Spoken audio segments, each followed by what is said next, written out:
নমস্কার বন্ধুরা, আমার রান্নাবান্না চ্যানেলে আজকে আপনাদের শেখাবো সর্ষে কাতলা টিপস সহ পুরো ভিডিওটা দেখুন।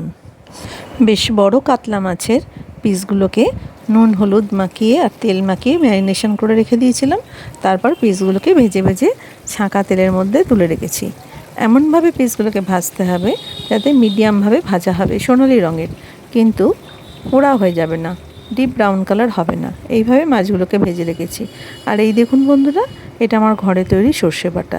সেটা শিলেও আপনারা বেটে নিতে পারেন বা মিক্সিতেও বেটে নিতে পারেন। এর মধ্যে আমি মিশিয়ে দিলাম একটুখানি আদা বাটা, খুব সামান্য আদা বাটা। এটা কিন্তু একটা টিপস, যেটা আদা বাটাটা দিলে এখানে একটা আলাদা স্বাদ হয়, কিন্তু খুব সামান্য। দেখতে পেলেন কতটুকুন সর্ষে বাটার মধ্যে কতটুকু আদা বাটা দিলাম। এবার বাকি বাটনার যে বাটিটা ছিল সেটা ধুয়ে জল দিয়ে এটাকে ভালো করে গুলিয়ে রাখলাম, মাছের ঝালেতে ছেঁকে দিয়ে দেবো বলে। ভালো করে আমি এটাকে গুলিয়ে নিচ্ছি। এই রান্নাটা এত সুন্দর, মাছের ঝালটা এইভাবে করলে কিন্তু খুবই সুন্দর হবে। মাছের ঝাল অনেকেই রান্না করেন, কিন্তু এখানে আমার দেখাবার কারণ হচ্ছে খুব সুন্দরভাবে মাছের ঝালের টেস্টটা হবে, এমনভাবে আমি দেখাচ্ছি।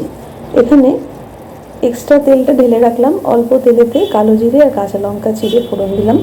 কালো জিরেটা ফোড়ন দেওয়ার সময় একটু হাতে ঘষে নেবেন, তাহলে গন্ধটা খুব ভালো আসে।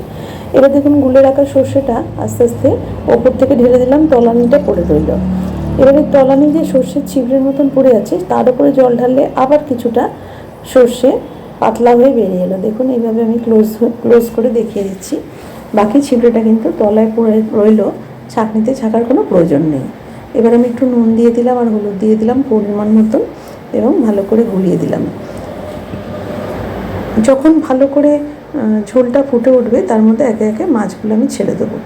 এখানে আমি বড় মাছ থেকে দেখুন মোটা পিস একটা কাতলার মাছের, বড় মাছের পিস একটা লেজা, একটা পেটি এবং একটা গাদা বা দাগা, আর একটা নিয়েছি মুড়োর অংশ, যেটাকে অনেকে কলসা আমরা বলি, অনেকে কেউ বলে।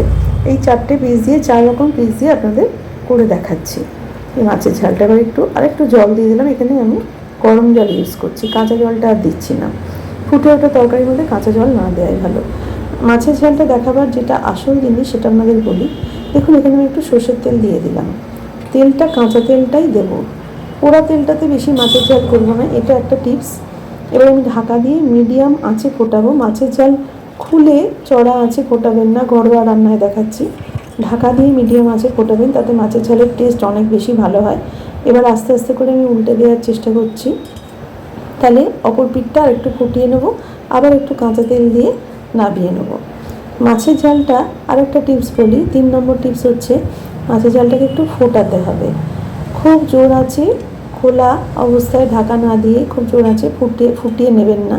তার থেকে মিডিয়াম আছে ঢাকা দিয়ে ফোটালে মাছের টেস্টটা অনেক ভালো হবে, মাছটা সেদ্ধ হবে এবং ওর টেস্টটা বেরোবে। যারা মাছ খেতে ভালোবাসেন, এবং মাছটাকে খুব বেশি চড়া করে ভাজলেও মাছের স্বাদ নষ্ট হয়ে যায়, একটু শক্ত হয়ে যায়। মিডিয়াম আছে বা জোর আছেই ভাজুন না কেন, সেটা ভাজাটা একটু নরম করে ভাজতে হবে। পুরো একদম গোল্ডেন খড়খড়ে করে ভাজলে মাছের ঝাল খেতে ভালো হয় না।